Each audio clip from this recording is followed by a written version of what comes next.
Panorama Sardo, in collaborazione con Cofimer, il primo consorzio di garanzia collettiva fidi a sostegno del terziario, in Sardegna. Suentu, vini nuovi da terre antiche. Dal 1953, Gruppo Cellino. Non c'è limite ai sogni.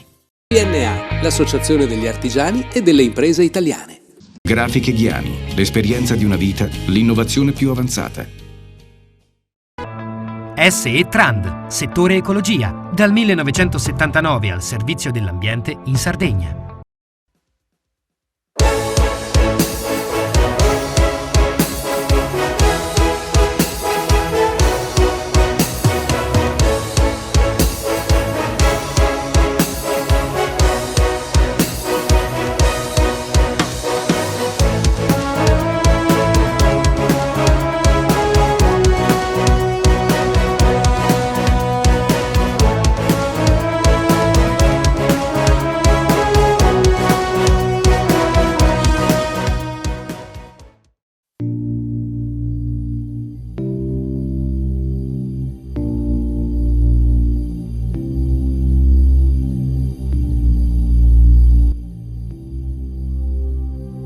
Dopo il successo al Vinitaly di Verona, la nostra regione si è distinta anche all'Euroflora con le 5 aziende isalane protagoniste della collettiva Sardegna. Anche il principe Alberto di Monaco si è complimentato per la bellezza della lussureggiante esposizione promossa dalla nostra isola.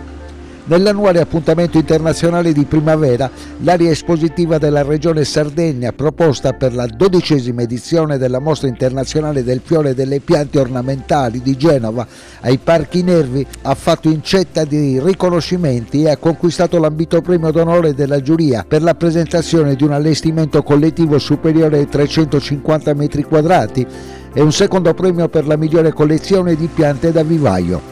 La giuria internazionale, formata da 100 esperti del settore, ha molto apprezzato il progetto e tributato 2 medaglie d'oro per la più bella collezione di palme e per la migliore sughera e 5 argenti per le palme a foglia palmata.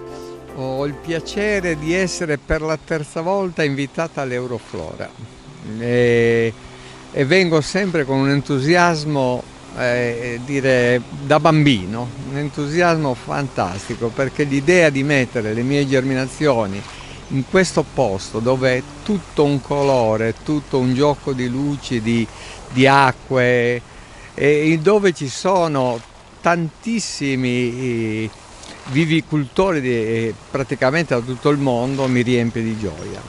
Lei è sardo di Banari, però riesce a portare veramente le parti più essenziali realmente, quelle più forti della natura, anche un po' della nostra terra. Beh, soprattutto della nostra terra, se vogliamo. Quest'anno ho voluto celebrare il fico d'India, il fico, il caco e la fragola. Per cui ci sono anche delle cose proprio fatte appositamente per l'Euroflora.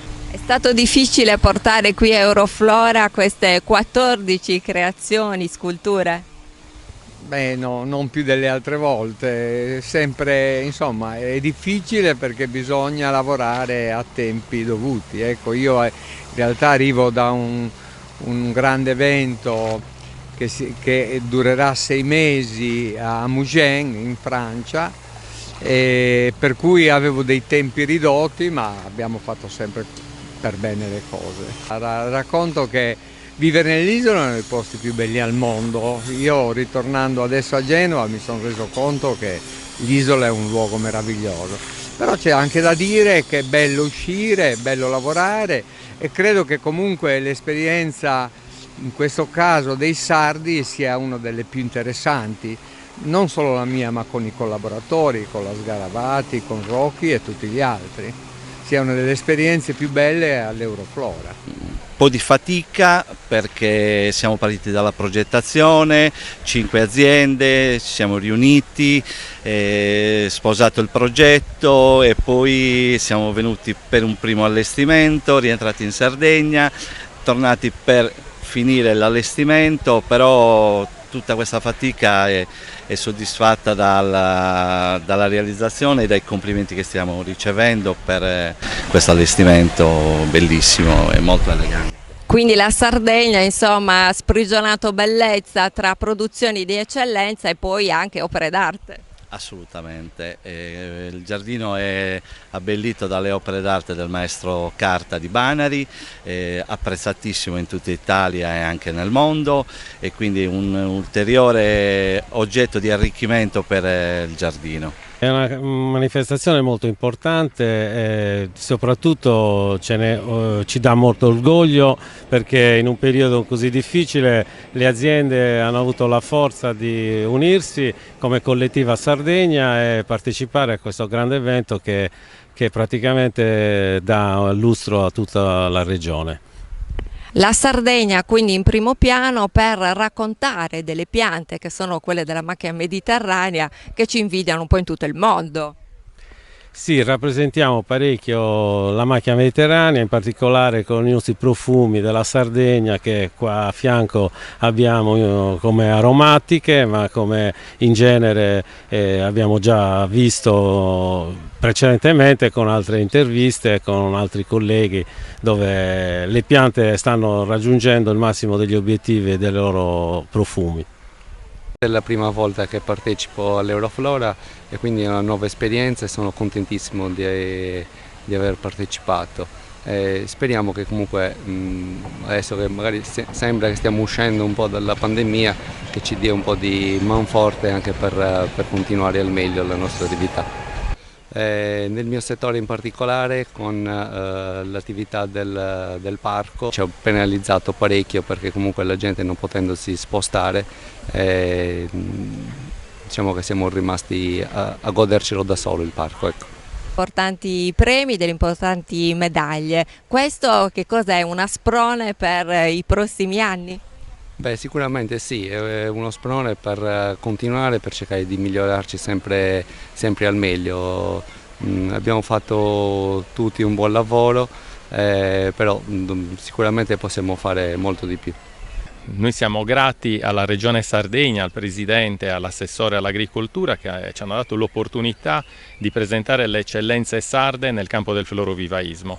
È da tanto tempo che riusciamo a conseguire dei risultati prestigiosi in queste manifestazioni internazionali e abbiamo suggellato queste competenze in questa edizione.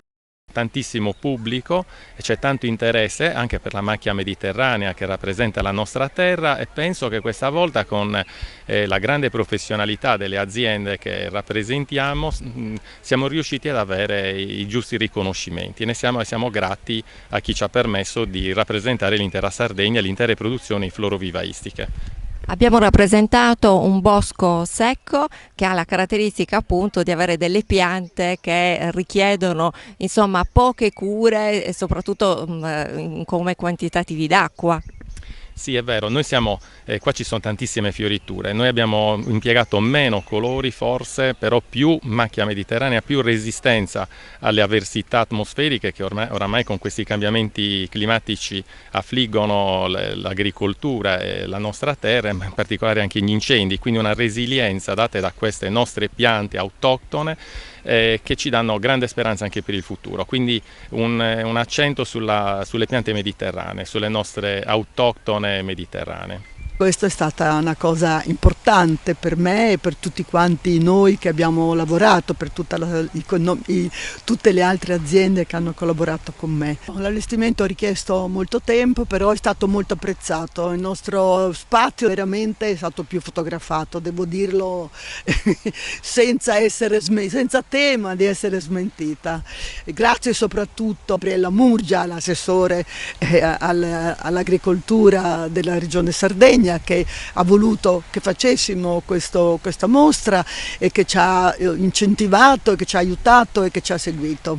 La cosa particolare di questi 2000 metri quadri espositivi della Collettiva Sardegna sono stati appunto questo mix, questa fusione tra le bellezze e le produzioni florovivaistiche sarde e poi anche questo mix artistico del maestro Carta. Sì, è vero, anche perché proprio parlavano quasi di una biennale, che era degna di una biennale, perché il mix delle piante aromatiche, del mirto, dell'elicriso, dei profumi della Sardegna con le opere del maestro Carta sono state veramente l'opera, diciamo, più innovativa che c'è stata. E poi la macchia mediterranea, che naturalmente con i suoi diversi verdi di colori e di profumi ha veramente è stata molto apprezzata.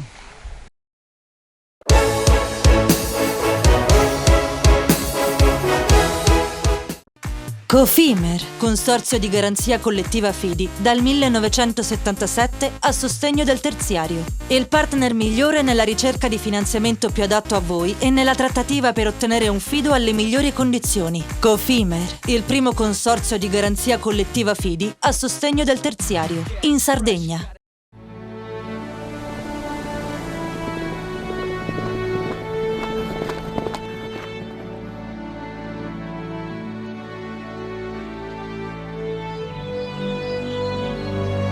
Nel cuore della Sardegna esiste un luogo dove natura e bellezza si incontrano. È qui che nascono i vini della cantina Suentu. Suentu, vini nuovi da terre antiche. Fai impresa, la fai bene, meriti credito. Le garanzie diventano importanti. Il fondo di garanzia agevola il tuo accesso al credito. Se una banca ti presta denaro, hai garanzia a prima richiesta. Se ottieni 100, la garanzia copre fino a 80. La maggior parte delle garanzie è gratis. Il dettaglio sul sito spheres.it. Tutto inizia da un amore. Le farine, i mangimi, la pasta, le fette biscottate, la distribuzione, l'ospitalità. Dal 1953, Gruppo Cellino. Non c'è limite ai sogni. Difficile rapporto con le banche? Conta su CNA. CNA, l'associazione degli artigiani e delle imprese italiane. Siamo la più grande industria tipografica della Sardegna. Dall'81 stampiamo tutte le tirature, su tutti i supporti e con le tecnologie più avanzate del settore, garantendoti elevatissima qualità e la più totale dedizione e cura. Grafiche Ghiani, l'esperienza di una vita, l'innovazione più avanzata. Setrand, settore ecologia. La Setrand, leader in Sardegna nel settore ambientale, si rivolge alle amministrazioni pubbliche e alle aziende dell'isola. Mettiamo a disposizione la nostra struttura organizzativa, fornendo un valido supporto per la gestione di tutti i rifiuti speciali, pericolosi e non pericolosi, in linea con la nostra certificazione EMAS. Dal 1979 al servizio dell'ambiente in Sardegna. Immagina un robot umanoide che recita, canta e risponde alle tue domande. L'immaginazione prende vita alla mostra House of Robotics, organizzata da Opificio Innova nei locali della Manifattura Tabacchi di Cagliari. Un'occasione irripetibile per scoprire l'affascinante mondo della robotica ed essere catapultati nel futuro. Visita il sito robotics.opificioinnova.it. House of Robotics.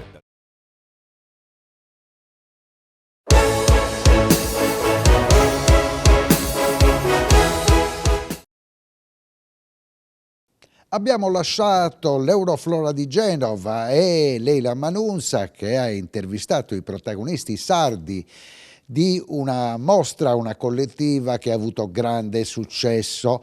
Adesso rimaniamo nel mondo rurale e lo facciamo con Filippo Murru, che è presidente del Comitato degli Imprenditori Agricoli Sardi, che è stato protagonista di un paginone sul quotidiano L'Unione Sarda, nel quale reclamava un forte ritardo, addirittura di 5 anni, di buona parte dei pagamenti che riguardano l'agricoltura sarda. Cosa sta succedendo?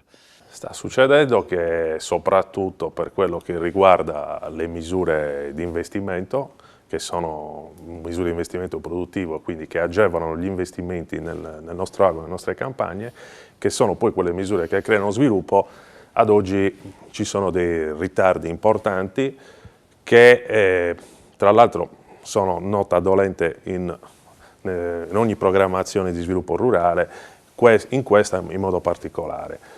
Quindi se da un lato vediamo che sui cosiddetti misure di sussistenza, cioè misure di pagamento a premio, c'è comunque un avanzamento di spesa periodicamente, vengono pagate, ma sulle misure di investimento siamo in ritardo di 5 anni, ci sono diverse pratiche che sono in carico istruttorio, quindi pratiche per cui è stata ufficializzato l'avvio dell'istruttoria e quindi che sono già in graduatoria, quindi pratiche finanziabili, ma che non vengono istruite perché diciamo così, l'organismo pagatore, a causa di carenze organizzative e strutturali che erano già presenti prima che diventasse appunto organismo pagatore, diciamo così, è andato a sovraccaricarsi e quindi diciamo che le risposte che spesso e volentieri vengono date dall'interno sono risposte che vanno sulla direzione di altre priorità istruttorie rispetto appunto a queste misure di investimento.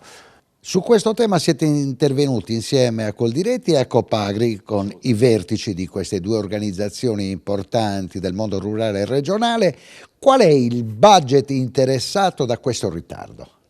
Sono budget importanti rispetto a quello che è l'avanzamento di spesa, che stando agli ultimi rapporti disponibili era comunque limitato a un 8-10% circa, o poco più. Poi i dati ufficiali vengono difficilmente dati, basterebbe andare sul sito della Regione per verificare appunto l'avanzamento di spesa su queste misure di investimento, quindi che spaziano appunto dalle misure di investimento per le aziende già avviate, ma soprattutto anche per i giovani agricoltori, che sono e restano il tasto dolente di questa programmazione. Quindi una programmazione di sviluppo rurale che non ha saputo andare a fondo sul ricambio generazionale in agricoltura, che è una condizione necessaria per poter guardare avanti a uno sviluppo rurale sostenibile, uno sviluppo rurale che garantisca per il futuro, soprattutto in una fase delicata che stiamo anche attraversando da un punto di vista delle produzioni agroalimentari, non doveva essere, diciamo così, i giovani non dovevano essere lasciati indietro. Purtroppo questo è avvenuto, ma soprattutto anche le imprese che vogliono investire, che vogliono accrescere diciamo così, la loro produttività, non devono restare indietro. Ecco, prendiamo il caso della sua azienda. Lei qualche anno fa ha dato il via a Cervu, un'impresa che si interessa della produzione di liquori di alta gamma.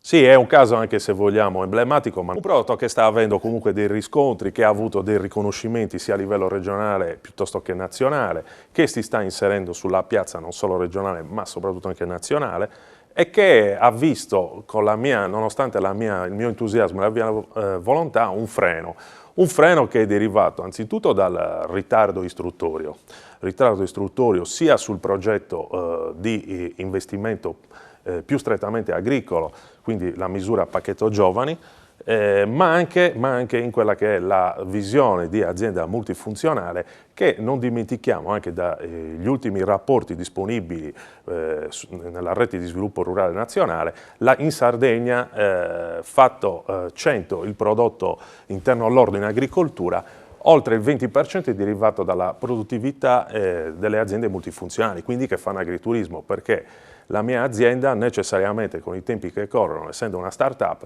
doveva puntare alla diversificazione delle realtà agricole e quindi guardare non solo allo sviluppo puramente produttivo agricolo, ma anche multifunzionale, attraverso un progetto di recettività che è stato frenato sia dalla burocrazia, diciamo così, dei pagamenti in agricoltura, ma anche temporaneamente, noi speriamo che non riguarda solo la mia persona, ma un po' tutti coloro che hanno presentato pratiche col piano casa in agro, ma anche la parte urbanistica. Perché comunque col pronunciamento della Corte Costituzionale è stato affermato un principio, possiamo dirlo, storico, cioè che gli ambiti rurali non sono più da considerarsi beni soggetti a tutela paesaggistica. Infatti la parte sull'agro, l'articolo 1 della legge regionale numero 1 2021, non è stata cassata. Sono semplicemente stati cassati i termini di proroga al quale faceva riferimento questa legge, che era la legge 8 2015, E quindi pertanto ci troviamo in tanti nel mondo rurale ad avere un'autorizzazione in mano, ma di fatto è inattuabile. Quindi stiamo attendendo che la Regione in tal senso, ma soprattutto il Consiglio regionale, si adoperi per porre rimedio a questo vulnus normativo che si è creato da fine gennaio. Parliamo di rigore, di quanto sta accadendo a livello di aumento dei costi nel mondo produttivo rurale dovuti alla guerra tra Russia e Ucraina. È un problema serio, reale, che comunque deve rivedere il nostro modus operandi. Noi non dimentichiamoci che, anche se il periodo era infelice, però durante la dominazione sotto l'impero romano noi eravamo il granaio dell'impero, quindi avevamo una forte vocazione produttiva su asset primari importanti come il grano. Oggi il messaggio qual è con l'incremento dei costi? Che le nostre aziende si devono rendere innanzitutto energeticamente sostenibili, quindi puntare sulla sostenibilità energetica delle aziende agricole. Questo è il punto primo. Quindi il discorso che è maturato nel momento in cui si è parlato di piano energetico nazionale, che vede la Sardegna in primissimo piano, laboratorio italiano per quel che riguarda l'energia da fotovoltaico, investe in modo particolare il vostro mondo. Assolutamente, infatti già anche nelle direttive del ministeriali c'è già un indirizzo per bandi che usciranno prossimamente sulla possibilità appunto di installare sui fabbricati aziendali o in relazione a quelle che sono le necessità energetiche, il fabbisogno energetico aziendale, appunto finanziare l'installazione di impianti fotovoltaici. Questo è un tassello. L'altro tassello qual è? L'autoproduzione. Quindi se guardiamo alle aziende di allevamento bovino o vicaprino dobbiamo sempre più puntare all'autoproduzione appunto dei mangimi. Quindi la vostra organizzazione è favorevole? Assolutamente, queste sono linee guida in cui noi dobbiamo puntare. La sovranità alimentare, la sovranità produttiva appunto della filiera deve essere fatta dal punto primario sino alla fine della filiera, cioè noi dobbiamo far mangiare il più possibile i prodotti sardi, quindi far consumare il più possibile i prodotti sardi, ma per realizzarli dobbiamo sempre più puntare all'utilizzo di materie prime prodotte in loco, sempre in Sardegna. È impossibile oggi, con le condizioni di mercato, gli aumenti che ci sono stati, andare a acquistare all'estero, da fuori, e poi comunque era anche un controsenso perché non sarebbe mai stato un prodotto totalmente made in Sardegna ad oggi. È inutile comprare un capo oppure mangiare della carne che giustamente viene allevata in Sardegna ma che poi non mangia pienamente prodotti, non si alimenta pienamente con prodotti sardi. E quindi adesso arriviamo in chiusura della nostra chiacchierata a un tema che Filippo Murro e la sua organizzazione seguono con attenzione da anni, che è quello del blockchain. E questo tema va assolutamente rilanciato ed è sempre più... Blockchain, spieghiamolo al telespettatore, è la marchiatura, l'identificazione del prodotto. È una tecnologia che ci consentirà, attraverso una legge regionale su una tracciabilità che imporrà a tutti gli attori della filiera produttiva agroalimentare sarda, di che cosa? Di andare appunto a tracciare con dei protocolli informatici tutti i passaggi di filiera e quindi a certificarli attraverso questa tecnologia cosiddetta blockchain che si è diffusa tantissimo per quanto riguarda le valute, le monete virtuali ovviamente. Grazie davvero Filippo Murro, presidente del Comitato degli Imprenditori Agricoli Sardi. A questo punto andiamo con la linea alla regia, rimaniamo sempre nella redazione di Tele Sardegna a Cagliari, ma ci spostiamo di qualche metro e andiamo all'esposizione della robotica che sarà operativa fino alla chiusura che è prevista per fine giugno, e lo faremo con un protagonista che molti dei nostri telespettatori conoscono bene. A tra poco, grazie Murro. Grazie.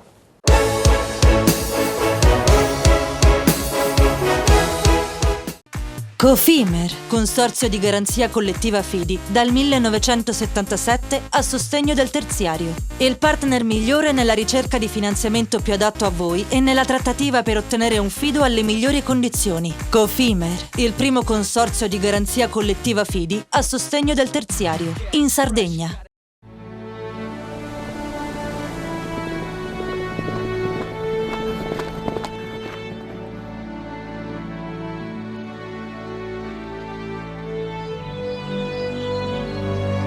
Nel cuore della Sardegna esiste un luogo dove natura e bellezza si incontrano. È qui che nascono i vini della cantina Suentu.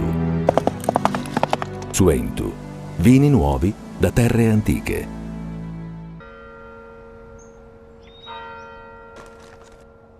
E tu? Filiere ghinisesi. È nata la pasta Ercole.0, l'unica di filiera sarda al 100%, certificata dal grano alla tavola. Scopri il nuovo gusto Cellino nel tuo supermercato di fiducia.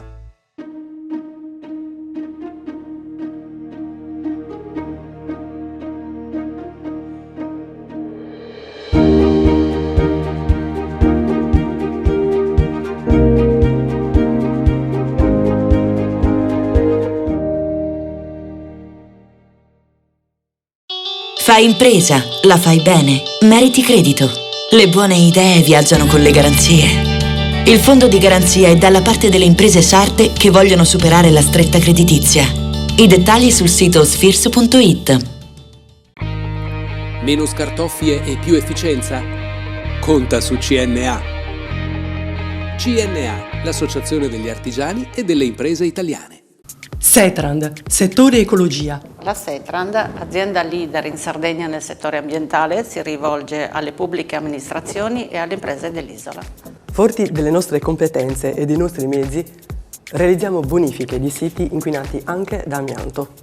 Dal 1979 al servizio dell'ambiente in Sardegna. Immagina un robot umanoide che recita, canta e risponde alle tue domande.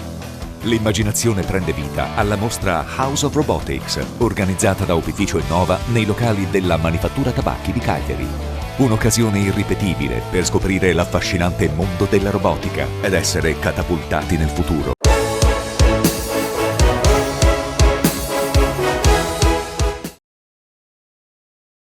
Siamo accanto alla redazione di Tele Sardegna, la Manifattura Tabacchi, dove da un mese e fino a giugno è allestita una mostra straordinaria che ci parla dell'evoluzione del robot umanoide. E oggi vi vogliamo raccontare una storia di determinazione, di coraggio, anzi uso un termine che va molto di moda oggi, resilienza. E lo faccio insieme al collega Bruno Corda, che saluto, ben trovato, e insieme al protagonista, che si chiama Roberto Zanda e che noi seguiamo da 20 anni.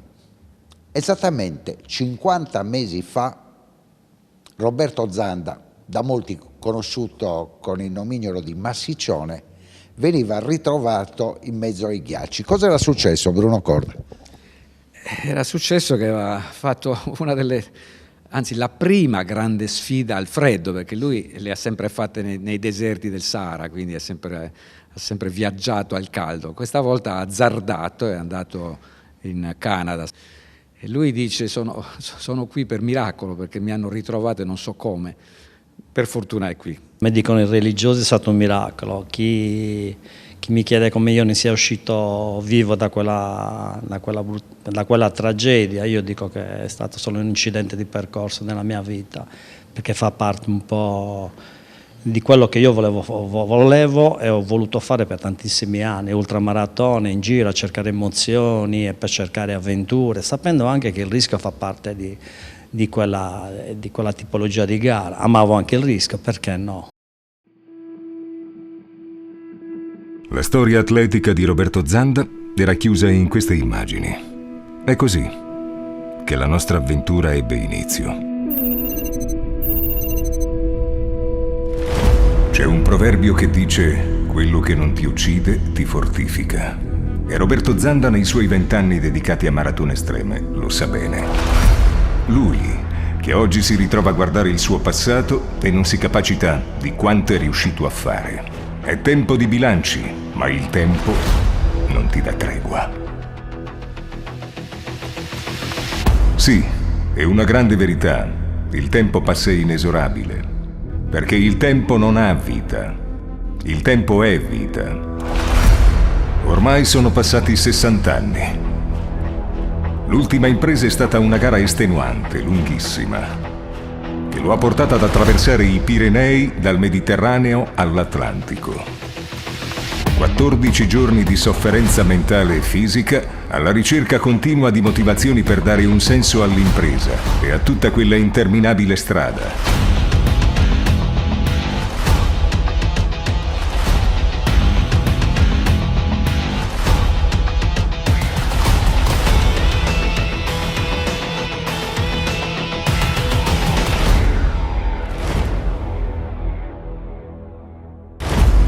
Solo il pianto urlato nelle notti fredde interrompeva quella solitudine profonda che lo ha accompagnato per 900 chilometri.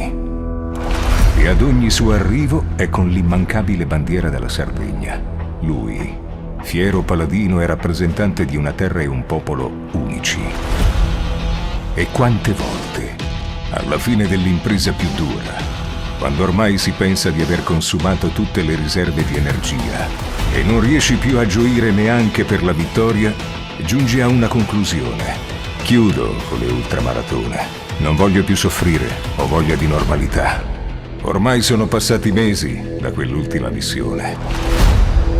E stranamente ancora una volta qualcosa si risveglia in te. Punti sempre più in là. Quasi per caso trovi una gara tra i ghiacci. La Yukon Arctic Ultra, considerata forse la più estrema al mondo, dove l'ipotermia è dietro l'angolo e il rischio della vita è presente. 500 chilometri a piedi in autosufficienza, trainando uno slittino e con punte di temperature fino a meno 50 gradi.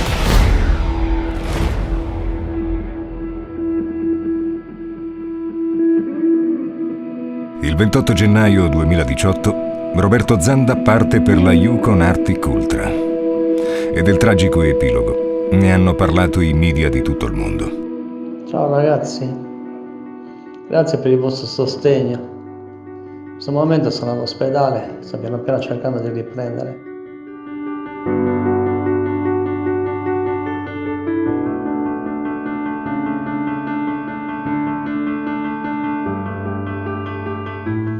Rivivo ancora in questo momento gli incubi delle notti che ho passato da solo nella foresta a piedi scalzi. Roberto era secondo, rimontava alla grande, ma non andò come doveva andare. Il fatto ha voluto che non andasse in porto come è andato, però almeno la vita la porterò a casa. Grazie ancora. Ciao.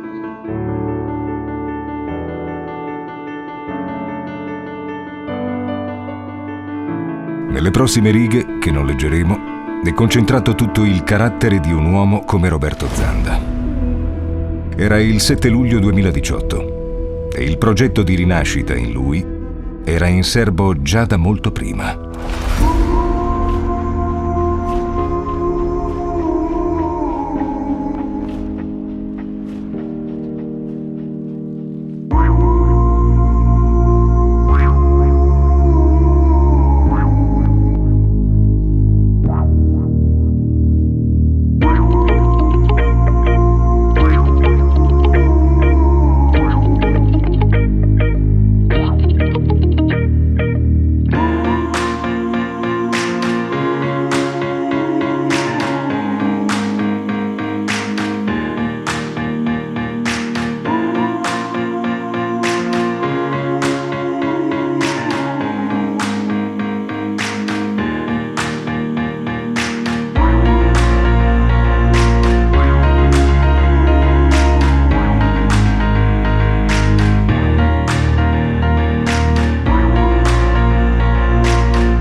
presto sui campi di gara.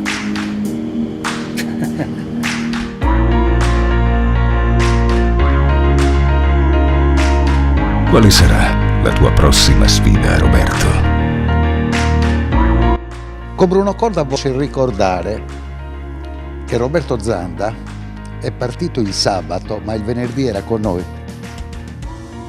Roberto annunciava per la prima volta in trasmissione questa impresa assolutamente inedita che lasciò interdetti, voglio dire, perché si parlava già di temperature glaciali, noi non siamo abituati, quindi, però conoscendo la statura del personaggio, folle, perché ci vuole una grande follia per affrontare il deserto, non si scherza neanche col deserto, anche lì vai a 50 gradi sopra lo zero, quindi.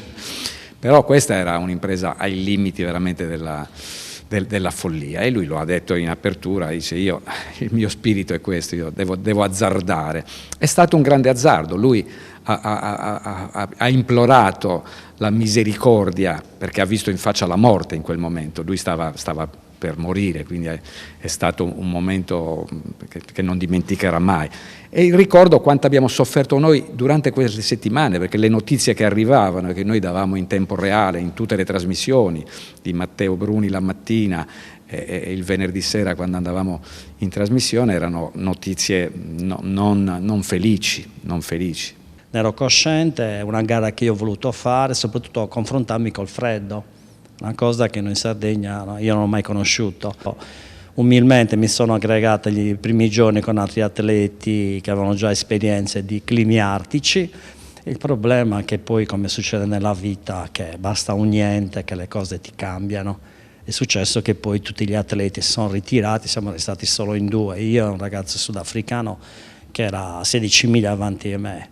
È successo che io una notte, dopo 320 km che avevo già percorso, me ne mancavano 180, dunque era una fase di discesa, già assaporavo quel podio, quella bandiera da portare al traguardo, ma della favola che poi alla fine, lungo questa pista, non so se sono inciampato, non so cosa è successo, vado fuori pista, il fuori pista vuol dire entrare in mezzo alla neve, mi sono accappottato direttamente, detto in termini molto pratici, mi sono accappottato con la slitta che io trainavo in mezzo alla neve che era alta circa 1 metro.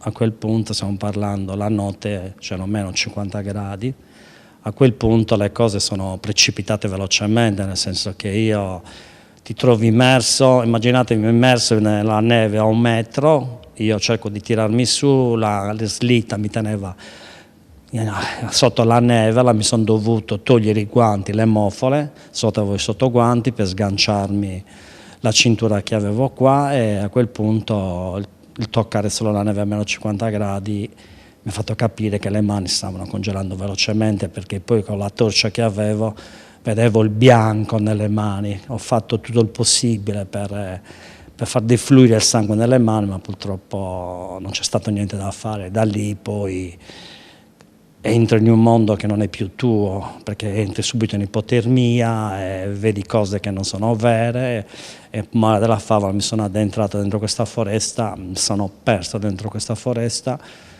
ne sono uscito dopo 16 ore scalzo e senza guanti, e dunque davo per scontato che ormai dovevo morire, però ero cosciente, dunque ero tranquillo, perché la fase della disperazione era già passata, c'era la fase della rassegnazione dove hai fatto il possibile per uscirne fuori, purtroppo non ci sono riuscito. Però il caso ha voluto che poi, quando nel momento dove io dovevo guardare in cielo e andarmene... Hai pregato in quei momenti? Sì, stranamente l'ultimo appello che io ho fatto è stato a Gesù. No, lo dico anche fortemente perché io da bambino ero in collegio, nel collegio mi avevano insegnato che cosa era la religione, mi dovevo fare anche frate. Stranamente, non so perché io sia andato direttamente a pensare a fare questa invocazione, però guarda caso, guarda questo il mistero della vita, alla fine dopo 20-30 minuti, non so quanto, perché ormai Stava diventando buio, intravedo a 300 metri questa motoslitta che usciva dalla foresta, si incalanava nel fiume. Allora con quel poco che mi restava urlo, questo si ferma, si gira e si rigira dall'altra parte. Aveva capito che ero io, però non aveva capito in che condizioni ero. Dunque lui è stato là, non è venuto verso di me.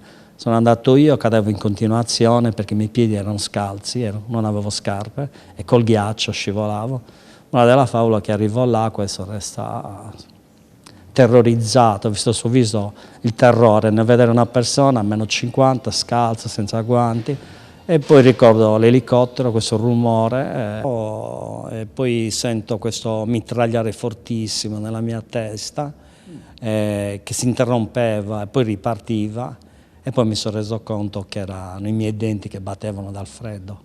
Questa è la sensazione del freddo che stranamente io non avevo mai provato in 5 giorni di gara, non avevo mai sofferto il freddo, però in quel momento questo battere dei denti mi ha fatto capire che era il ritorno mio alla vita. Oggi siamo in questa sala, la sala che ci porta alla visita della mostra dei robot, perché tu 50 mesi dopo sei mezzo uomo e mezzo robot. Beh, qui mi trovo un po' a casa, Scherzando, non scherzando, qui mi trovo veramente, perché in parte io ho parti bioniche, nel senso ho i piedi, ho questa mano che con il lavoro del muscolo riesco ad aprire e chiudere, e dunque messo vicino a questi robot dove mi hanno ospitato in questa mostra, vedo un po' la tecnologia, quanti passi ha fatto, e chissà un domani che non ci saranno più questa tipologia di protesi, ma verranno direttamente innestate delle mani, dei piedi, direttamente nei nervi, nei tendini, e uno non succederà più a avere protesi così. Comunque tu cammini abbastanza bene, addirittura so che sei arrivato a fare 8 km al giorno. Assolutamente, io cammino bene, anche se poi ci sono dei momenti dove hai dei dolori, però secondo me al dolore sono un po' abituato alla sopportazione del dolore. Quando mi metto un obiettivo, se devo fare, sono riuscito a fare anche 25 km con le protesi, ogni tanto mi fermavo, mi faceva assaporare la stanchezza, il dolore, allora la mente viaggiava nei deserti quando avevo i piedi sfasciati, o la notte, o durante tutte le gare. Ho riprovato quell'emozione che per me è un'emozione, che è il dolore, la fatica, mentre alcuni si lamentano della fatica. La fatica è una bellissima emozione, ti fa sentire vivo. E dunque quando ho provato in quei 25 km che avevo fatto la sensazione della fatica, ho detto cavolo, sono vivo, questa è vita. La fatica ti fa sentire veramente immortale, veramente vivo. Valerio, ecco l'ultima sfida, tu hai fatto cenno agli 8 km. Gli 8 km sono... No, quello è l'allenamento quotidiano. No, è la nuova sfida del nuoto, 8 km a nuoto, lui è passato da tre vasche, capisci? Adesso fa 8 km in vasca, si è dato al nuoto. E questa è la nuova sfida di Roberto che ci raccontava prima, mi raccontava, ecco tu non hai ascoltato prima dell'intervista. Se dovessimo fare una riflessione 50 mesi dopo, sei passato da un ospedale all'altro, da un centro di recupero all'altro, sei diventato un uomo disponibile a fare degli esperimenti. Qual è la tua riflessione? Siamo nelle battute finali della trasmissione. Che cosa ti hanno insegnato questi 50 mesi di sofferenza? Beh, mi hanno fatto capire che la vita è un dono talmente prezioso che va accettata in qualsiasi situazione. Come dice il mio libro, La vita oltre qualsiasi situazione devi viverla la vita. Io sono in queste condizioni, che poi tutto sommato mi piaccio anche se mi guardo allo specchio, e vivo il quotidiano normalmente come lo vivevo prima, cioè riesco a fare quasi il 100% di tutte le cose. Qualsiasi cosa io, quando ogni problema che si prospetta giornalmente, anche piccoli problemi che per le persone normali sono sciocchezze, per me sono grossi problemi, alla fine ragionandoci con un po' di pazienza riesco a risolverla. Dunque dopo questi 50 mesi mi ritrovo a vivere una vita che è diversa, ma non più di tante. Sono cambiato fisicamente, ma poi la testa, quella voglia di sfida, quell'amore del rischio, purtroppo ce l'ho sempre dentro la testa. Sono una persona, come diceva il carissimo amico, sono un po' folle, ma quella pazzia, chiamala come volete, ce l'ho ancora dentro la testa, quella non è cambiata, è cambiato parti del mio corpo.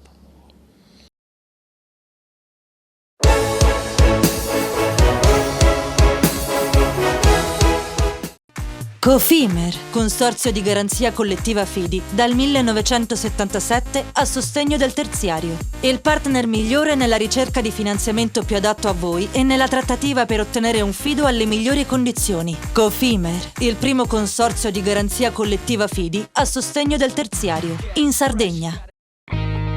Nessuno lotta per la tua impresa? Conta su CNA.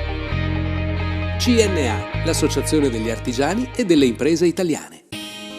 Siamo la più grande industria tipografica della Sardegna. Dall'81 stampiamo tutte le tirature, su tutti i supporti e con le tecnologie più avanzate del settore, garantendoti elevatissima qualità e la più totale dedizione e cura. Grafiche Ghiani, l'esperienza di una vita, l'innovazione più avanzata. Tutto inizia da un amore.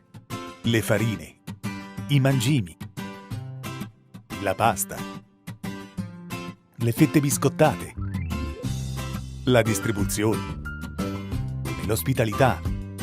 Dal 1953, Gruppo Cellino. Non c'è limite ai sogni.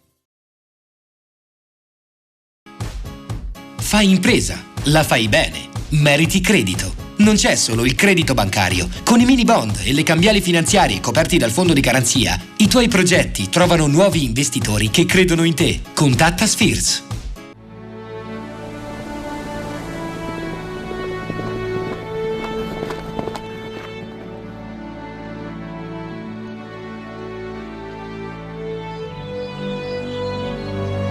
Nel cuore della Sardegna esiste un luogo dove natura e bellezza si incontrano. È qui che nascono i vini della cantina Suentu. Suentu, vini nuovi da terre antiche. Setrand, settore ecologia. Grazie agli impianti innovativi e al costante sviluppo tecnico recuperiamo oltre il 70% dei rifiuti da noi gestiti.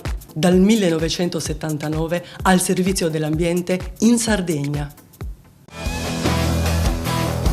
Immagina un robot umanoide che recita, canta e risponde alle tue domande. L'immaginazione prende vita alla mostra House of Robotics, organizzata da Opificio Innova nei locali della Manifattura Tabacchi di Cagliari. Un'occasione irripetibile per scoprire l'affascinante mondo della robotica ed essere catapultati nel futuro. Visita il sito robotics.opificioinnova.it. House of Robotics.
dei Marchesi di Quirra, noto anche come Palazzo Cugia o Palazzo Nieddu, nel cuore di Cagliari, ospita il Museo Universitario delle Arti e delle Culture Contemporanee dell'Ateneo del capoluogo sardo. Gli obiettivi fondamentali sono definiti alla luce di una concezione dell'università che sia in misura sempre maggiore al servizio della comunità, del suo sviluppo sostenibile e presuppongono il ruolo imprescindibile dell'istruzione museale nei processi di crescita e cambiamento sociale, in accezione inclusiva, accessibile e multiculturale. Attualmente sono allestite negli spazi museali le opere donate all'università dall'artista Italo Antico, distintosi nel secondo Novecento per una ricerca di estrema coerenza, che trova nella scultura in acciaio inossidabile la cifra espressiva privilegiata e distintiva.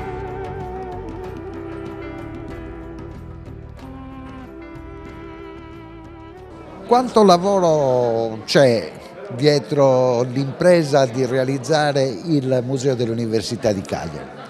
Beh, c'è intanto un'idea progettuale importante, nulla affatto scontata, e cioè quella di dotare l'Università di Cagliari di un museo d'arte ed arte contemporanea che sia in grado di parlare intanto certamente alla comunità degli studenti, alla comunità accademica, ma anche e soprattutto di aprirsi verso il territorio, verso la cittadinanza tutta. E questa è stata davvero un'intuizione lungimirante, quella di uscire dalle dinamiche delle classiche collezioni universitarie e concepire un museo nel senso più innovativo e moderno del termine. E poi per arrivare naturalmente alla tappa di oggi, che segna un inizio ma segna anche appunto un punto d'arrivo. Certo, abbiamo dovuto lavorare sodo nei mesi precedenti, negli scorsi mesi, per prepararci al fatto che questo spazio possa diventare davvero un luogo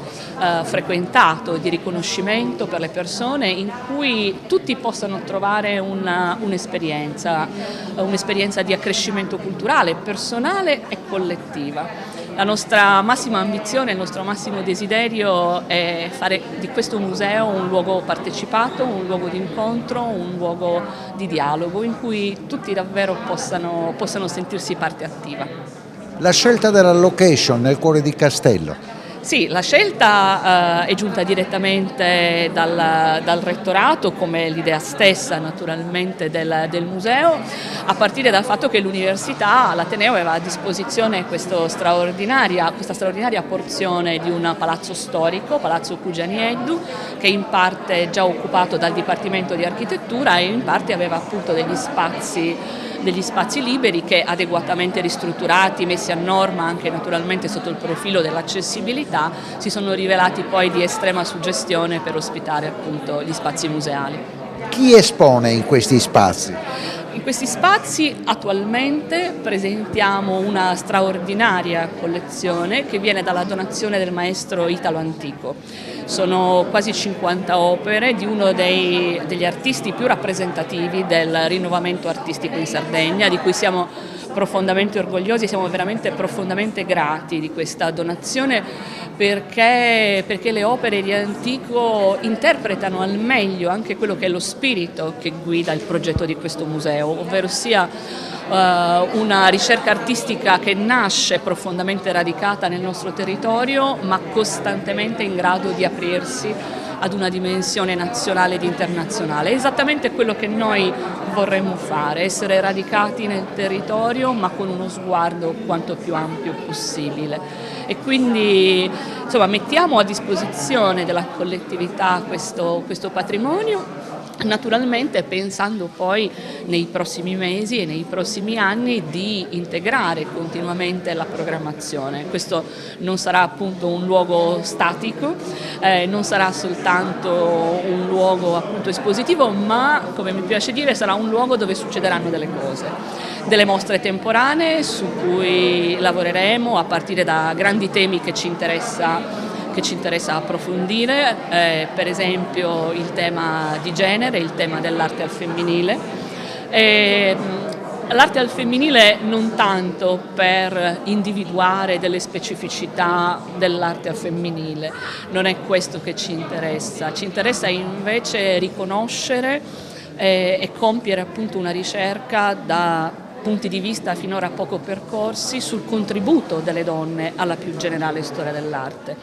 Per cui cominceremo con una serie di mostre dedicate alle artiste che hanno lavorato in particolare negli anni 70, 80 e 90. E la prima in programmazione è la mostra di Franca Sonnino, una signora splendida novantenne attualmente, che appunto ha lavorato a partire dai decenni di cui dicevo e che forse pochi sanno è stata una delle più care amiche della nostra Maria Lai, quindi c'è anche insomma un legame profondo rispetto appunto al nostro contesto in questo senso, ma ovviamente capace di sviluppare una ricerca del tutto originale rispetto alla Lai.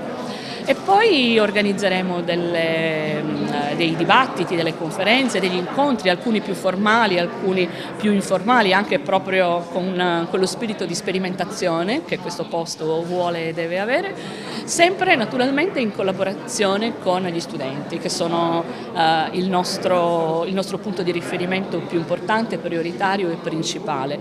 Abbiamo già attivato dei tirocini, sia dei tirocini curriculari sia dei tirocini Erasmus, per cui abbiamo già attualmente una ragazza spagnola che sta lavorando qui con noi, con me in particolare, e poi coinvolgeremo gli studenti sia in percorsi appunto relativi anche alla professionalizzazione museale e all'organizzazione degli eventi. Abbiamo in programma per l'autunno i dialoghi corsari, che sono un omaggio naturalmente a Pierpaolo Pasolini nel centenario che tutti celebrano nel mondo. Non ci potevamo sottrarre a questo momento così importante e appunto proprio stiamo pensando a degli appuntamenti realizzati con diversi soggetti promotori, il museo, la rivista Medea dell'Università di Cagliari e appunto le associazioni studentesche.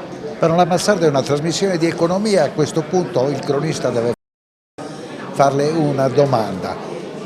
Questo spazio avrà anche una valenza di carattere turistico, perché questo è uno dei punti dove si riuniscono tutti coloro che vengono a visitare Cagliari dall'esterno. Certo, naturalmente l'auspicio è questo. Noi da un punto di vista della politica di ingressi, proprio perché siamo in una fase sperimentale, come dicevo, renderemo gli spazi disponibili a tutti gratuitamente, almeno per il primo anno.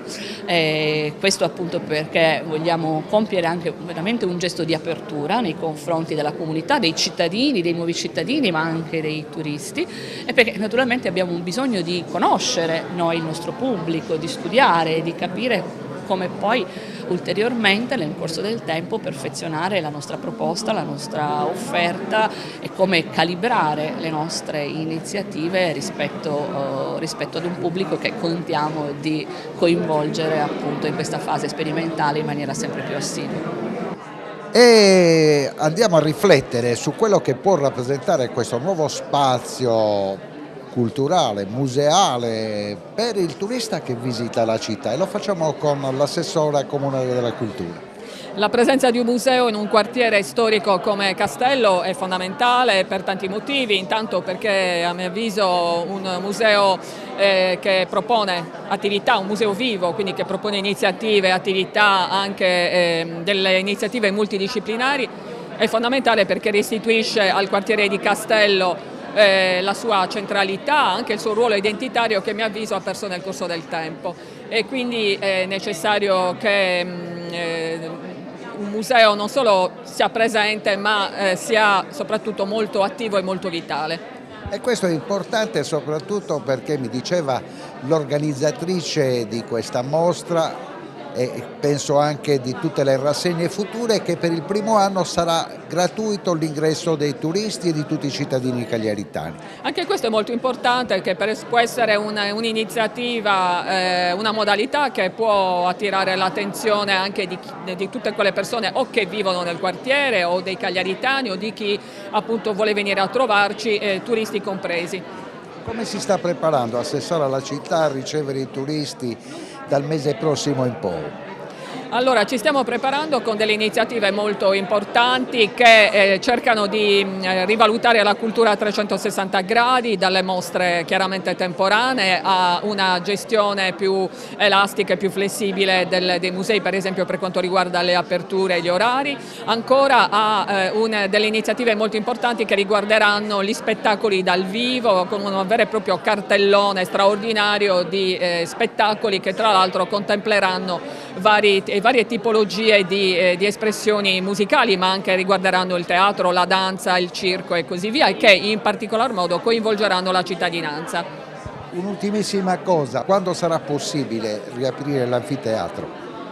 E questo è un tema che riguarda in particolare i lavori pubblici, perché abbiamo già in più occasioni presentato alla stampa vari step di lavori, di chiuso. Si parla del 2023.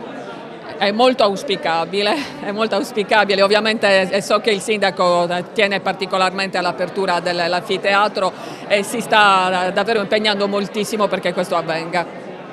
E le conclusioni le lasciamo al magnifico rettore dell'Università di Cagliari, uno spazio importante, uno spazio che apre a Cagliari nuove prospettive, questa volta l'iniziativa è del suo Ateneo. Sì, grazie per essere venuti e darci visibilità su questa iniziativa importante. Come sapete è partita con Maria Del Zompo, che aveva già inaugurato il museo, poi purtroppo la pandemia non ci ha permesso di averlo aperto al pubblico da subito. È un momento molto importante per noi. L'università non è soltanto aule, formazione in senso stretto. L'università è un punto importante per la città, per il territorio, per la regione. Quello che ho chiesto a chi poi porterà avanti di fatto tutte le iniziative è quello di massima apertura. Ci piacerebbe avere un luogo dove ospitare dibattiti, dove poter aprirci quanto più possibile al territorio, a tutte e tutti, senza posizioni elitarie. Il nostro obiettivo è essere un'aggiunta a quello che già accade in città, quello che fanno anche gli altri. E pensiamo di poter contribuire alla crescita della nostra città e del nostro territorio. Domanda di rigore, la scorsa settimana abbiamo presentato nel corso di un'intera puntata Top 1000 la classifica delle 1000 imprese col maggiore fatturato in Sardegna. In quell'occasione il suo collega del Nord Sardegna, Mariotti, ha annunciato che il vostro progetto, quello di Cagliari e quello di Sassari, quindi delle due università, delle Camere di Commercio, del Banco di Sardegna, si è classificato al 5° posto assoluto per la progettualità nel Piano Nazionale di Ripresa e Resilienza. Grande soddisfazione? Assolutamente sì, quindi questi ecosistemi dell'innovazione che poi si sono mossi nelle regioni hanno visto premiato lo sforzo che è stato fatto in Sardegna.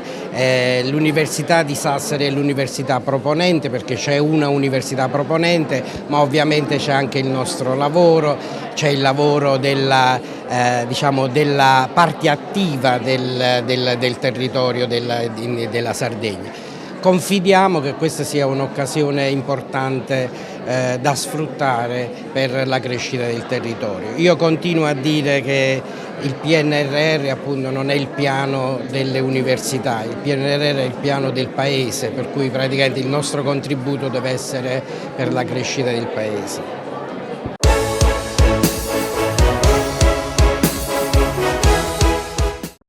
Cofimer, consorzio di garanzia collettiva Fidi, dal 1977 a sostegno del terziario. Il partner migliore nella ricerca di finanziamento più adatto a voi e nella trattativa per ottenere un fido alle migliori condizioni. Cofimer, il primo consorzio di garanzia collettiva Fidi a sostegno del terziario, in Sardegna.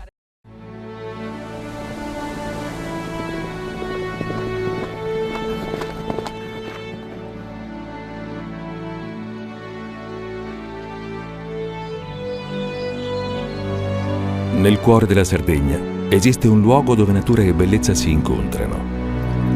È qui che nascono i vini della cantina Suentu. Suentu.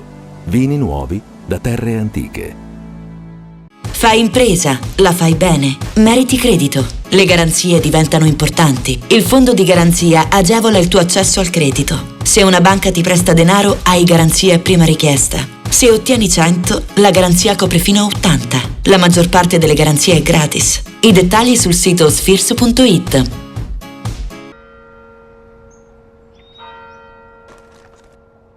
E tu? Filiere che ne sei?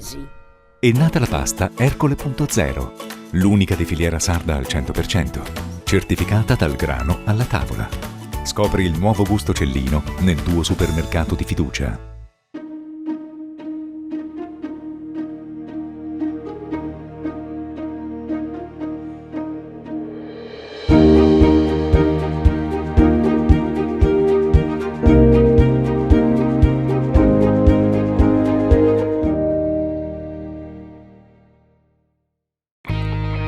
Difficile rapporto con le banche?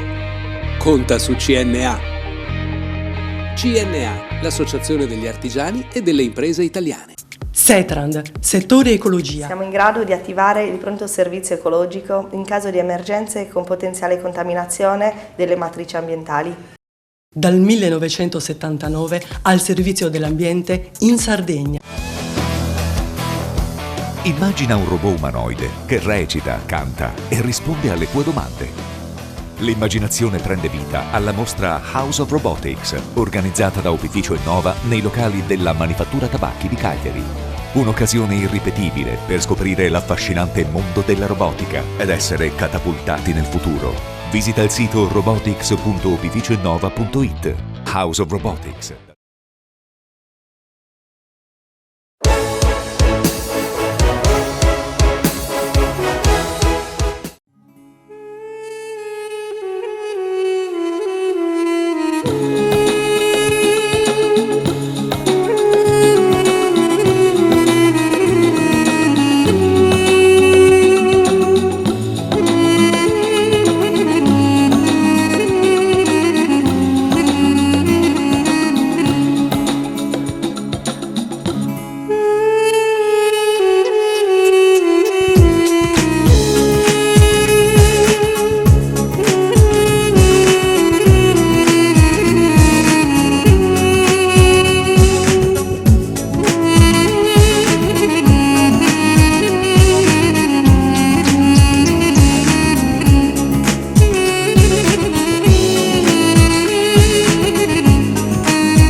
Quest'anno a partire dal 6 maggio si svolgerà un Eurofestival nella preziosa cornice del Teatro delle Saline di Cagliari.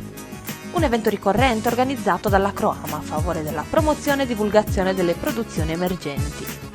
Nato nel 1999 col nome Teatro a 1000 lire e come progetto per avvicinare al teatro le nuove generazioni, si è ripetuto nel tempo, prendendo successivamente il nome Un Eurofestival. Nell'edizione 2022 appuntamenti ricchi di qualità, fiorieri di un'arte giovane con nuove matrici espressive. In calendario 11 spettacoli, con 2 debutti, il primo e l'ultimo della rassegna, tra il 6 maggio e l'8 giugno, con un programma intenso di rappresentazioni proposti con costi e abbonamenti accessibili per tutti, con l'obiettivo di far entrare il teatro nel quotidiano delle persone. Valerio, ben trovato, un saluto ai nostri telespettatori. Siamo al Teatro Croama, una delle perle delle strutture dal punto di vista strutturale ma anche dal punto di vista della storia e dell'arte teatrale. Inizia una delle stagioni più ricercate e più amate dal pubblico. Era nata, che si chiamava nel 99 Teatro a 1000 lire, era nata con un'attenzione particolare al pubblico giovane, al pubblico che aveva poche risorse e al pubblico che era curioso di vedere tutte le nuove espressività. È proseguita col nome Un Eurofestival e sta ancora andando alla grande. Apriamo la rassegna con la direttrice generale della compagnia Croama e della struttura, Marina Mura. Marina, qual è la sensazione? La sensazione è positiva, abbiamo un incremento di pubblico ogni anno, il pubblico non si stanca mai, devo dire che anche la nostra attenzione alle norme sanitarie è continua. La capienza non l'abbiamo ancora portata al 100%, abbiamo deciso di fare una scelta di gradualità, quindi siamo al 75-80%. La sala in questa stagione è divisa in due zone, zona tra virgolette congiunti e zona non congiunti, quindi con un distanziamento poi noi siamo contenti perché il ministro Speranza, comunque noi siamo egoisti, quindi teniamo al nostro pubblico il fatto che si mantengano le mascherine al chiuso nei teatri fino al 15 giugno, ci fa molto piacere. Quindi un'attenzione particolare anche per la sanificazione, per una gestione che sia appunto congeniale alle norme. Vediamo la manager però su un altro territorio, quello degli spettacoli. Se Marina Mura dovesse suggerire a un'amica o un amico quale spettacolo dovesse venire a vedere da non perdere, quale sarebbe? Allora, gli spettacoli si possono vedere tutti perché la politica dei prezzi bassi fa sì che i turni sono 2, martedì e venerdì e mercoledì e sabato.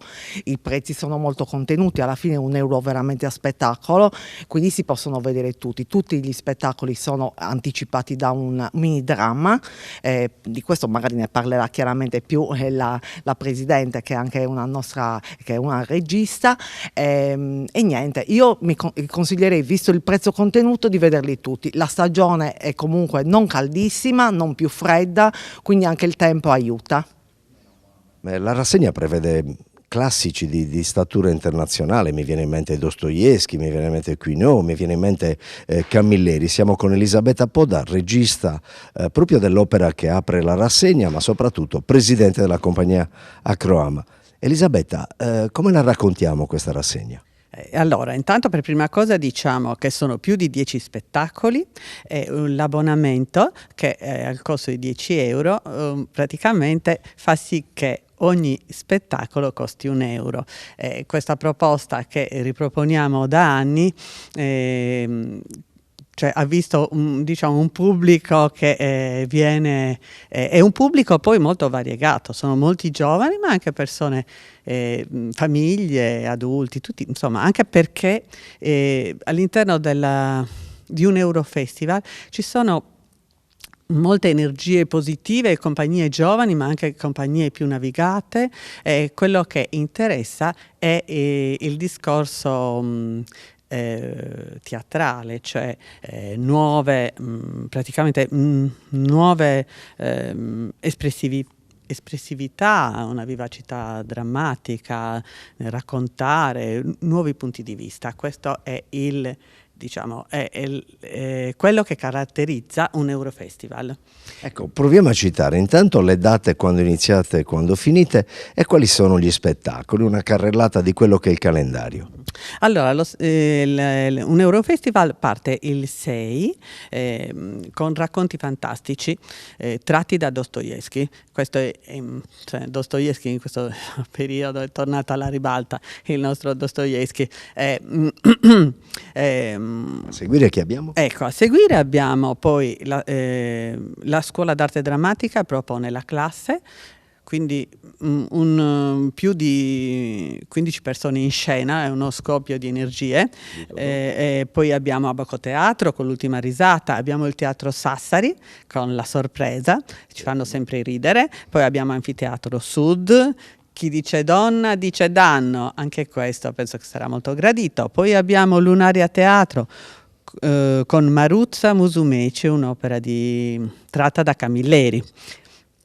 Abbiamo poi L'Effimero Meraviglioso con Due fratelli, una produzione di Assunta Calvisi, il Teatro Instabile con Cyrano, abbiamo Tragodia con Otello e poi di nuovo la Scuola d'Arte Drammatica che presenta esercizi con stile. E poi finisce e chiude Origamundi con Chi ti credi di essere con Marta Proietti Orzella. Insomma, è una stagione davvero ricca di spunti, ricca di emotività. Quale potrebbe essere l'aggettivo che ti piacerebbe sentire su questa rassegna? Mi è piaciuto e mi sono divertito. Julia Pirkl, 27 anni, austriaca di Innsbruck, la Meet come personaggio nel primo spettacolo della rassegna Un Eurofestival che tratta Dostoevskij. Giulia, come la racconti questa esperienza? È stata un'esperienza molto bella, ho lavorato con Elisabetta Potta e con questi due ragazzi che prima non conoscevo ancora perché hanno studiato in Italia, a Milano e a Roma, e sono tornati qua in Sardegna per fare questo spettacolo. Ci siamo molto divertiti insieme. Cosa suggeriresti al pubblico, ai tuoi coetanei, quindi un pubblico non ancora espertissimo? Cosa suggeriresti? Quale potrebbe essere la chiave per dire venite a vedere lo spettacolo? Secondo me è un spettacolo molto bello perché comunque è un testo che è stato scritto tempo fa, ma ha sempre la sua attualità, anche con i problemi che anche noi giovani trattiamo ancora. Ad esempio quali? Per esempio la relazione fra uomo e donna, anche violenza e manipolazione, o anche la relazione fra uomini e altri uomini nella vita quotidiana.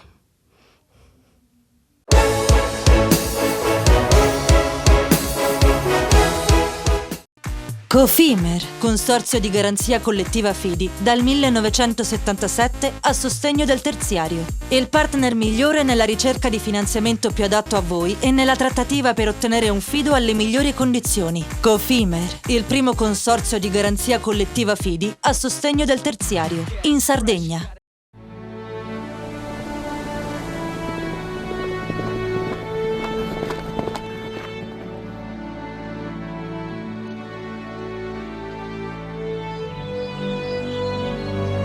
Nel cuore della Sardegna esiste un luogo dove natura e bellezza si incontrano. È qui che nascono i vini della cantina Suentu. Suentu, vini nuovi da terre antiche. Siamo la più grande industria tipografica della Sardegna. Dall'81 stampiamo tutte le tirature, su tutti i supporti e con le tecnologie più avanzate del settore, garantendoti elevatissima qualità e la più totale dedizione e cura. Grafiche Ghiani, l'esperienza di una vita, l'innovazione più avanzata. Tutto inizia da un amore. Le farine, i mangimi, la pasta, le fette biscottate, la distribuzione e l'ospitalità. Dal 1953, Gruppo Cellino. Non c'è limite ai sogni. Meno scartoffie e più efficienza? Conta su CNA. CNA, l'associazione degli artigiani e delle imprese italiane. Fai impresa, la fai bene, meriti credito. Le garanzie diventano importanti. Il fondo di garanzia agevola il tuo accesso al credito. Se una banca ti presta denaro, hai garanzia a prima richiesta. Se ottieni 100, la garanzia copre fino a 80. La maggior parte delle garanzie è gratis. I dettagli sul sito sfirso.it. Setrand, settore ecologia. La Setrand, leader in Sardegna nel settore ambientale, si rivolge alle amministrazioni pubbliche e alle aziende dell'isola. Mettiamo a disposizione la nostra struttura organizzativa, fornendo un valido supporto per la gestione di tutti i rifiuti speciali, pericolosi e non pericolosi, in linea con la nostra certificazione EMAS. Dal 1979 al servizio dell'ambiente in Sardegna. Immagina un robot umanoide che recita, canta e risponde alle tue domande. L'immaginazione prende vita alla mostra House of Robotics, organizzata da Opificio Innova nei locali della Manifattura Tabacchi di Cagliari. Un'occasione irripetibile per scoprire l'affascinante mondo della robotica ed essere catapultati nel futuro. Visita il sito robotics.opificioinnova.it. House of Robotics.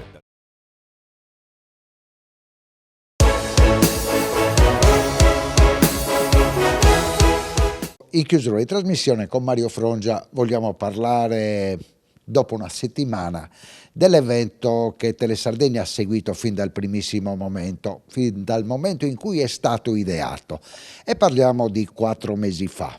Mario Frongia, come nasce l'idea di realizzare in Sardegna un memorial su Gianfranco Galeazzi? Nasce dal fatto che Tino De Muro, un imprenditore del settore immobiliare e dell'edilizia del nord Sardegna, nonché famosissimo ormai da 20 anni per i suoi vini pluripremiati con l'etichetta Surrau, abbia incontrato Giampiero Galeazzi ai mondiali del 94 negli Stati Uniti.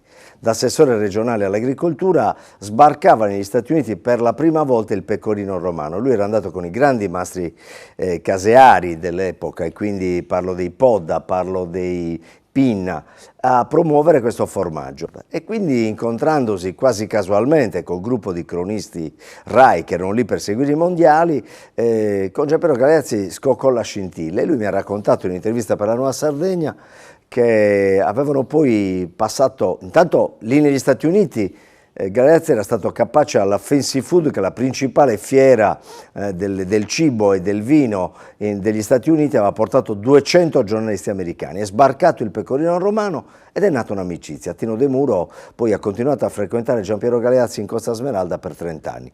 Da lì a me è venuta questa idea, l'ho portata a Roma in Consiglio Nazionale del Lussi. Casualmente quel giorno, non neanche tanto casualmente, ha presenziato ai lavori Giovanni Malagò. E la cosa è piaciuta subito, perché Galeazzi è il mondo del giornalismo, dello sport, del CONI, del Lussi, la nostra unione sportiva che segue appunto con i cronisti. Ecco, spieghiamo al telespettatore che Mario Frongia, dopo essere stato per 2 mandati presidente dei giornalisti sportivi sardi, è entrato nel Consiglio nazionale della stampa sportiva del Lussi, con la delega agli eventi, e questo era veramente un banco di prova. Dici bene, è andata così. Abbiamo fatto prima un piccolo torneo regionale, giornalisti sportivi e politici, il giorno dell'Epifania, che è stato un po' il test. Nel frattempo il presidente Malagò mi ha dato il via libera per presentarla a Roma, cosa che abbiamo fatto, seguiti da Tele Sardegna e da tutte le emittenti e le testate giornalistiche italiane. Il 29 marzo l'abbiamo presentato lì, con la presenza di Josefa Idem, Dico e Daniele Masala, cioè figure che hanno scolpito la storia dello sport olimpico. Raccontate da Gianfranco Galeazzi. Senti poi, com'è stato il primo impatto con i figlioli, con Susanna e Gianluca?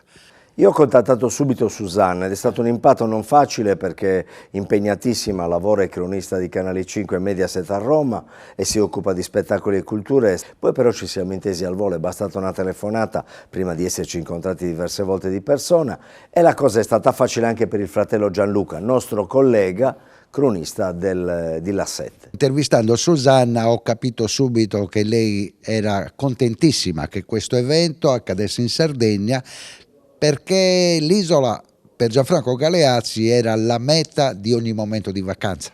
Tutto vero, lui ha preso parte a tutti i tornei di tennis fatti a Corracilvuna, quindi ad Arzachena, fatti al Cervo, era un gaudente, l'abbiamo tutti conosciuto come uno che apprezzava la cucina, il cibo, la buona compagnia. Hanno fatto delle bicchierate con i grandi del periodo degli anni appunto 2000, 90 sino al 2010, lui era sempre in pista, quindi da Francesco Totti a Clemente Mimoun, da Franco Nero a Florinda Bolcan, quindi grandi volti del cinema anche del passato, erano tutti lì, andavano lì e facevano baldoria. Mi ha raccontato Tino De Muro che lui ha perso una finale a tennis contro Carmen la sorella, in palio c'era una 500 Fiat e poi lui ha vinto la Carmen la sorella. E tutti gli hanno detto, Clemente Mimoun, lo stesso Leonardo Metalli che è stato con noi qui a Cagliari, gli hanno detto: ma Giampiero, ma tu potevi vincere questa finale? E lui ha risposto: no, ma tanto anche se la vincevo nella 500 non potevo entrarci. Andiamo per ordine. La scelta del padel come motivo sportivo e agonistico del torneo.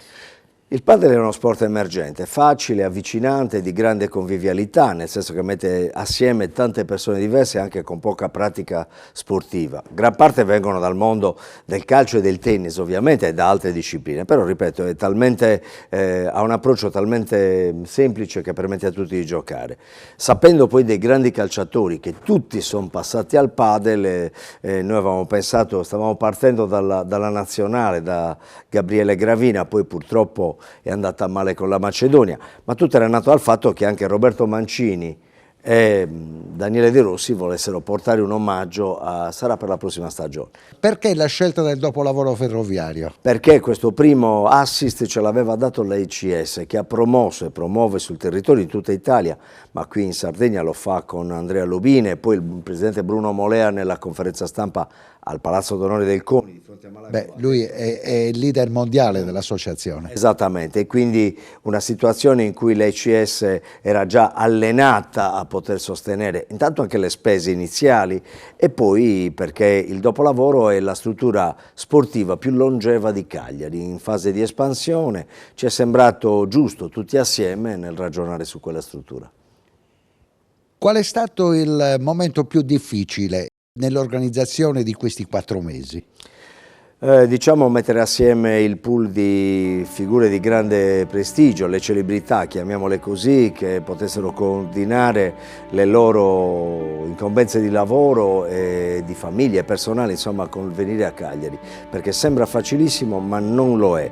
Intanto per trovare i voli che possano essere comodi, intanto perché per la prima volta si aspettavano i recuperi e quindi il 90% degli ospiti aveva da dover commentare partita, da dover essere presente come opinionista in alcuni degli stadi più importanti d'Italia. Questo ci ha condizionato moltissimo, nomi di fortissimo richiamo all'ultimo momento si sono dovuti chiamare indietro, penso a Bruno Giordano, penso allo stesso Nando Orsi, penso a Luca Marcheggiani, erano già iscritti pronti con i biglietti fatti. Li abbiamo persi proprio alla fine, Demetrio Albertini, ecco altri amici, il famoso gavettone di Materazzi, campione del mondo, al grande Giampiero Galeazzi. Materazzi era qui da noi, poi dopo ha avuto un impegno legato alle TV e non l'abbiamo potuto avere.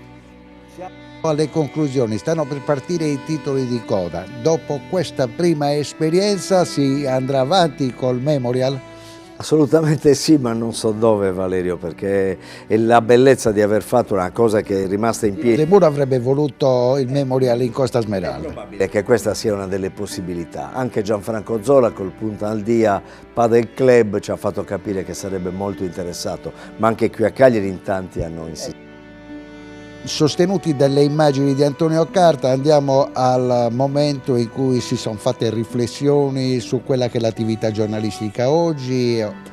Avete organizzato eventi collaterali, convegni, momenti di formazione. È vero, e questo è stato possibile grazie, devo dirlo pubblicamente, anche alle attenzioni mostrateci dall'assessore regionale al turismo Gianni Chessa, dalla presidenza della Giunta. Abbiamo avuto un messaggio che è andato di pari passo con quello dell'arcivescovo Giuseppe Batturi e di Don Marco Lai, direttore della Caritas, che devo ringraziare, perché le riflessioni si fanno tutti assieme e soprattutto quelle che non diamo mai per particolarmente preziose diventano fenomenali. Aver pensato alle donne nel giornalismo, aver pensato ancora alle disparità, aver pensato ai giovani sottopagati e incerti nel mondo del web che provano a fare il nostro mestiere, io credo che abbia dato un pochino più forza. Poi nei fatti lo vedremo a seguire, ma senza questo nessuno ne avrebbe neanche parlato.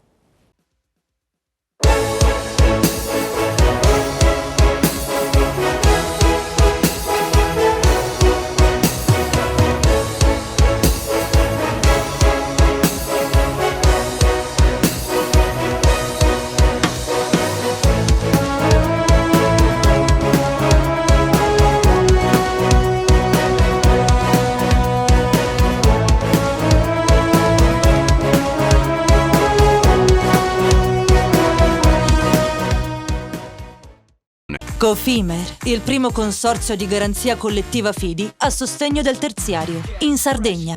Suentu, vini nuovi da terre antiche. Dal 1953, Gruppo Cellino. Non c'è limite ai sogni. PNA, l'associazione degli artigiani e delle imprese italiane. Grafiche Ghiani, l'esperienza di una vita, l'innovazione più avanzata. SE Trand, settore ecologia, dal 1979 al servizio dell'ambiente in Sardegna. Immagina un robot umanoide che recita, canta e risponde alle tue domande. L'immaginazione prende vita alla mostra House of Robotics, organizzata da Opificio Innova nei locali della Manifattura Tabacchi di Cagliari. Un'occasione irripetibile per scoprire l'affascinante mondo della robotica ed essere catapultati nel futuro. Visita il sito robotics.opificioinnova.it. House of Robotics.